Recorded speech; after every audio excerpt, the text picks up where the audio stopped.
Spoiler alert! Spoiler alert! The following video will contain spoilers from the Arrow episode Human Target. So if you don't want to be spoiled, like I was, I'll get to that in a bit, stop watching now. Also, this video will contain strong language of a frank and explicit nature. If you're allergic to these kind of things, stop watching now. For everybody else, hey guys, Dave here. You know me, darker than Damien, more savage than Vandal, and this is the Arrow Roast. I'm sorry I've been a little late here. A lot of weird things have been popping up. Conflicting work schedules, exhaustion, insomnia, sickness, a depression low, all kind of crap's been happening.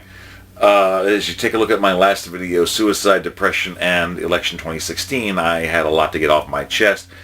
I'm feeling better than I was that night, but I thought that I would give you guys something better to check out than election night coverage, because God knows everyone's going to be talking about it. But look, if you know of anybody that's going through a rough time, that, you know, emotionally they're stressed out, that the stuff that they're dealing with is very real and they're not just talking points for pundits, and things are going to be making or breaking them, or people are being threatened to throw them out of their houses or just separate ties because of who they choose, reach out to them, talk to them, be people, be good people to them again, okay? I think people need to remember that everyone needs a hand out here every now and then, and you can be a hero just by trying to do that. You could be the one thing that saves a life this week, so just keep that in mind. Now, flipping it around, I realized that as much as I'm roasting Arrow, I'm still, in my heart of hearts, a fan of the show. And here's why. Yes, I watch the show so I can verbally tear it a new one, but that's because I seriously want the show to reclaim its former glory, to make up for its past mistakes, and to become better. Now, I know this for a fact because of my knee-jerk reaction that happened thanks to a dickhead in the Facebook group Arrowverse League of Alliance. Now, I'm not going to name names, although I could. You know who you are. But I was sitting there talking with a guy about my ideas about the big crossover episode, as well as my theories on who Prometheus is. And what happens? I was working that night last week. I didn't get a chance to see it. I'd gotten home. I was talking about ideas, and this guy blurts out what happens at the fucking end of the episode involving Prometheus and Tobias Church. And then afterward he says, oh, by the way, spoiler alert. Are you fucking kidding me? No! That was a dick move and you know it, dude. Seriously. You do the spoiler that, oops, spoiler alert. I've made mistakes. I've screwed up. But that was a dick move and you know it. So, whoever you are, and you know who you are, may a colony of bullet ants make a nest in your asshole, you royal fucking douchebag. I feel cleansed. Okay, so, getting into it. We've got Wild Dog captured, being beaten, psychologically messed with, telling me it's a fear of the pain that's coming, that's going to break people. And eventually he's digging his own grave. He manages to get a little information about what Church is going to be doing here, trying to get people together, which will come in important later when Team Arrow manages to come and rescue him. But he admits that, yeah, I told him that you were Oliver Queen. Now, I'm serious. This is a thing of contention here. At the beginning of Season 5, Oliver's like, no one must know my secret. And he goes back to killing again. He's doing more snaps than men on films from In Living Color. I'm telling you, he's killing people, whatever. He's dropping bodies. And now we've got Renee that gave him up. Now, here he seems okay with it. He's trying to process it and deal with it, which that deals with most of the rest of the episode. But CW, I've got a little bit of concern here. Okay, I wouldn't be pointing this out so much if it was just the first time. But the second time, it was kind of important. See, I'm starting to see a pattern here. That if you are a Latino and happen to be a friend of a superhero, if you are captured, you will put up a good front for a little bit until further pressure is applied, and then you will give up the hero. This is becoming a pattern. Why do I say a pattern? When Captain Cold and Heatwave had kidnapped Cisco and his brother and threatened to permanently damage his brother in order to get the information about Barry, yes, Cisco gave it up. It was eating him up inside. It was something horrible. A lot of people would be in the same situation. I get that. It was touching. Renee Ramirez, also captured, also Latino, also tortured, gave up who Oliver Queen is. Are you trying to say subconsciously that if you are Latino and pressure is applied to you, you're going to spill the fucking beans? I'm just concerned about this. That is the subconscious thing you guys are putting out. You need to be aware of this and fix that shit. Seriously. I mean, come on. In The Flash, Caitlin was captured. She didn't give up the identity for anybody. No. She was all kind of cute damsel in distress, but no, she didn't give up any identities. I'm just saying, guys, please watch this. So, while this is going on, we're getting flashbacks of Ollie in Russia. Look, now my nose is running. That's fucking great. Anyway. Ollie's been welcomed to the Bratva, but there's this one guy, Boris, or Victor rather. Oh, I don't like you. I don't think it. Whatever. And it looks like he's getting set up. He's going to get jumped or whatever. That happens sporadically through the thing.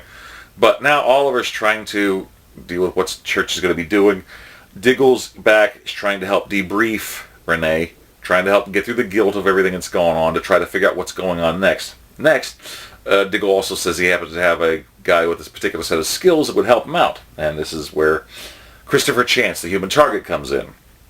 Turns out for a good part of the episode for that day, with Oliver interviewing a reporter, being interviewed by a reporter, telling me, give me 30 days, and we'll go from there, getting her digits while you're at it, as well as talking with a councilman about trying to change his vote. Oh, I love this.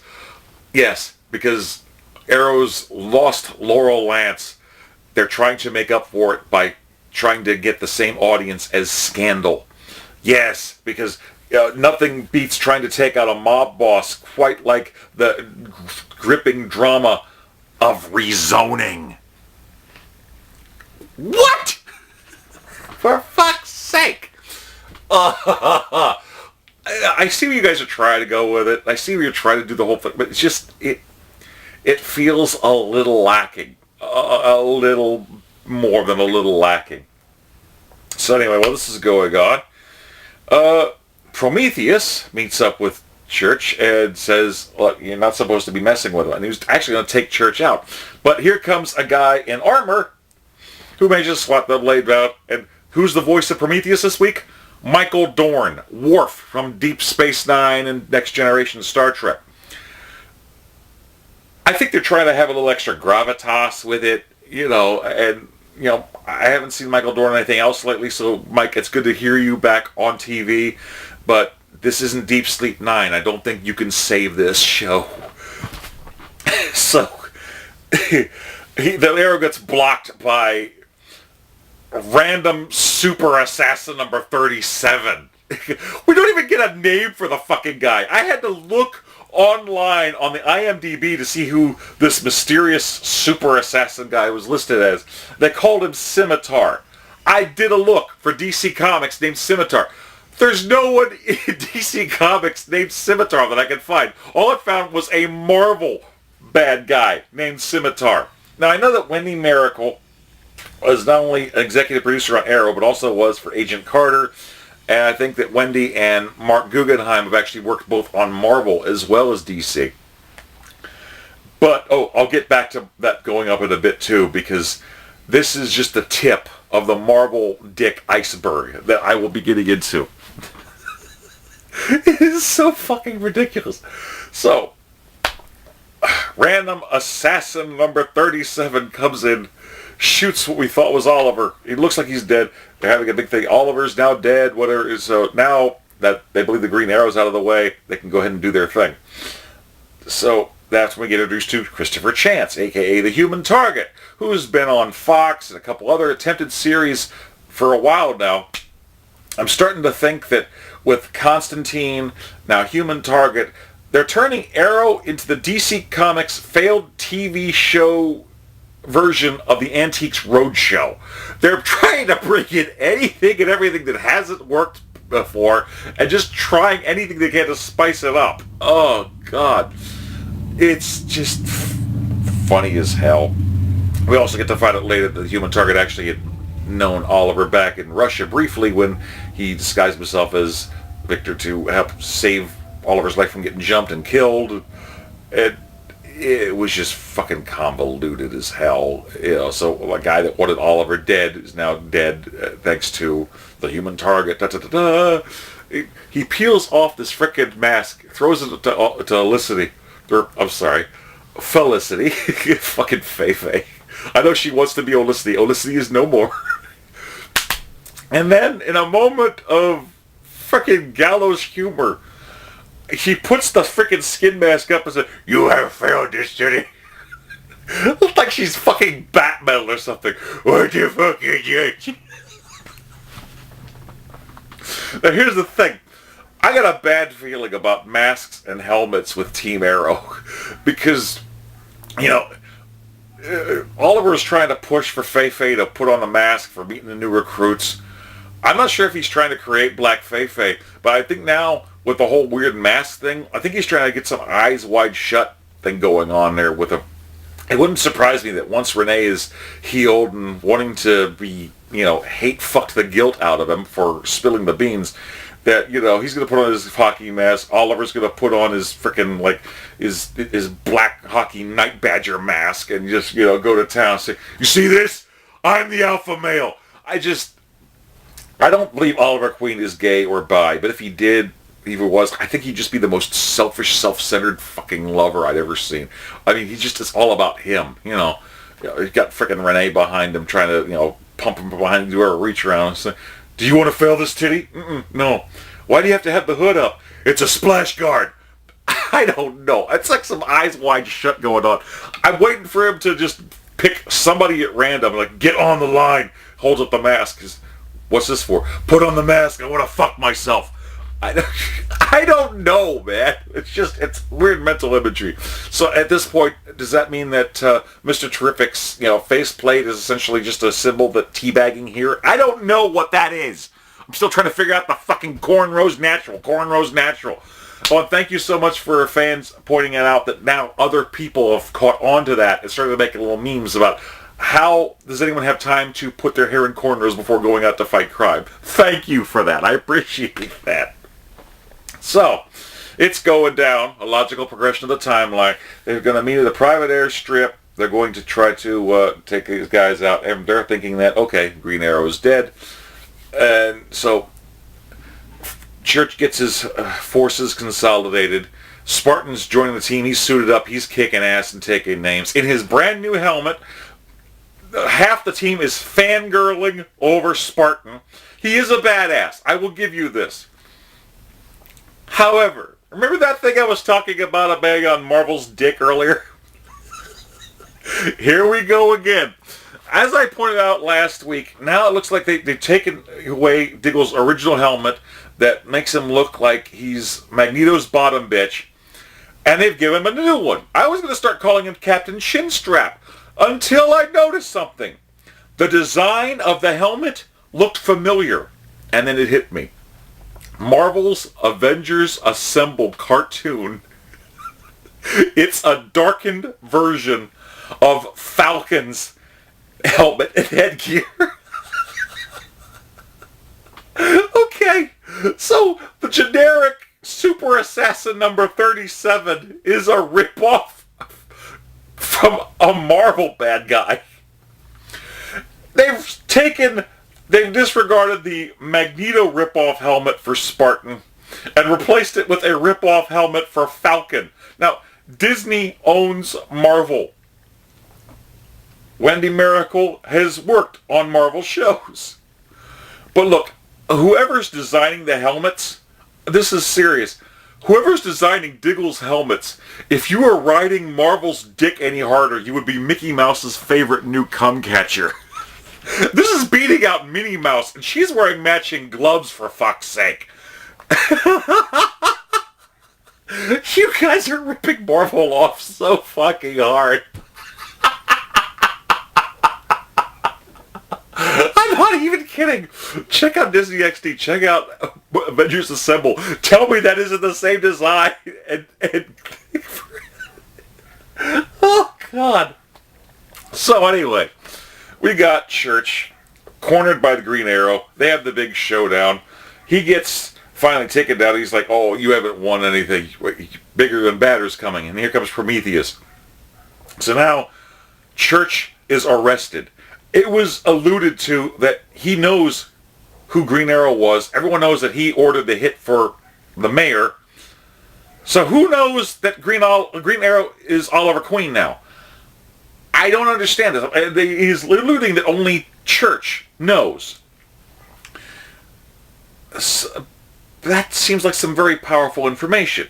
But here comes the ending part. And what happens? Church is being taken by convoy to Iron Heights. He's scared shitless. And the whole convoy gets taken out by Prometheus. He gets a close-up of that fucking ugly mask. He looks like he face-fucked a Brillo pad. Oh, God. And he's like, look, no, you don't have to kill me. I can tell you, Oliver Queen is the Green Arrow. Are we cool? Shuriken to the throat? Yeah, we're cool. In freaking Michael Dorn voice. Yes, we're cool. You know, feels like I want to buy Neutrogena T-Gel. That's something he used to sell all the time. And he just walks the fuck away. That's the part that got ruined for me. Oh, God. See, this is another thing that I think, this is why I want to do a video. I keep saying it on here. I may have to do a straight-up theory video on who I think Prometheus is.